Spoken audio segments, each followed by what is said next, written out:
Okay, welcome to number 11. Number 11 is a very important concept, and literally, it's the idea of being appreciative of the gifts that come your way.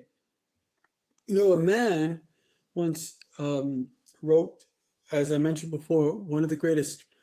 Every generation really has this kind of source soul, just amazingly high soul, the Lubavitcher Rebbe, who really sees everything. And to make a long story short, what happened was he needed something in his life. And of course, the Rebbe was a very generous person, always giving and giving blessings. But this time it was very interesting. He said that God is waiting for you to be grateful for what you have before he gives you the next thing. Now, this is not to scare anyone. It's just to say that, imagine I'm your father, right? And you come to me and you say, I don't know, Dad, can I have 1,000 times that happens, right?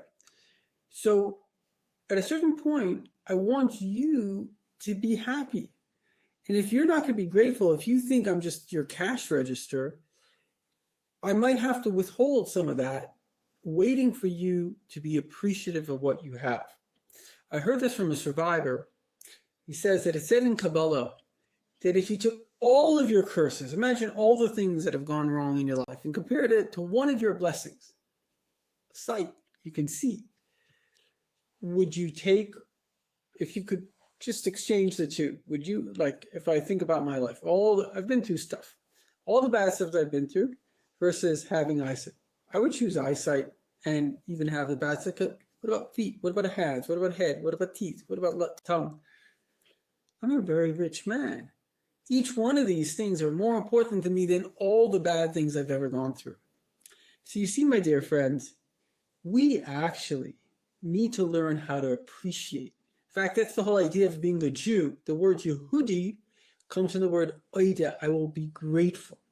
And that's what Jewish prayer is all about. It's all about gratitude. In fact, one of the great researchers, his name is John Gottman. He got so good at researching marriage within looking at a couple speaking for 5 minutes, he could say with 95% accuracy if they get divorced. He just knew all the clues. And what he says is very interesting. 80% of divorce, he gives an example of Aaron and Linda. He says Linda is not happy. And therefore, she begins to see faults in Aaron. When we're not happy, we see misery all over. But this is the challenge of life. The challenge of life is to see the blessings. Now, you would say, well, obviously, you should see how blessed you are. But it's not true. Because the people that have more blessings are less happy than the people that have less. I lived in South Africa for many years. I once commented to Dr. Sluskin, a psychiatrist friend of mine, why is it that the poorer blacks seem to be happier than the wealthier whites and wealthier blacks? And he said, well, they expect less. In other words, in their reality, everything was a gift. They were happy for everything, and they were really poor. But when you have, and you expect to have, then everything you don't have is a curse. So having is only a blessing if you can be grateful for what you have. And this exercise is about noticing new blessings. So, for example, just something really simple. A friend of ours invited my wife and I to supper tonight. Now she happens to be a great chef. That is a new blessing. It doesn't usually occur that a great chef invites you. Appreciate that gift.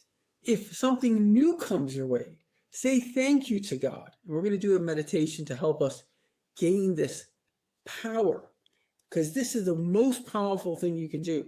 Because the more you do that, the more God will say, I want to give more and more and more. I see this as a person that's grateful for what they have. Okay, close your eyes. Take a deep breath. Breathe in God and let go of all your fears and doubts and worries. Breathe in life and love and joy. Let go of depression and sadness.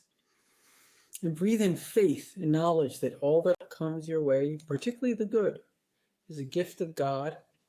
And let go of feeling that you're entitled to more and you didn't get what you wanted.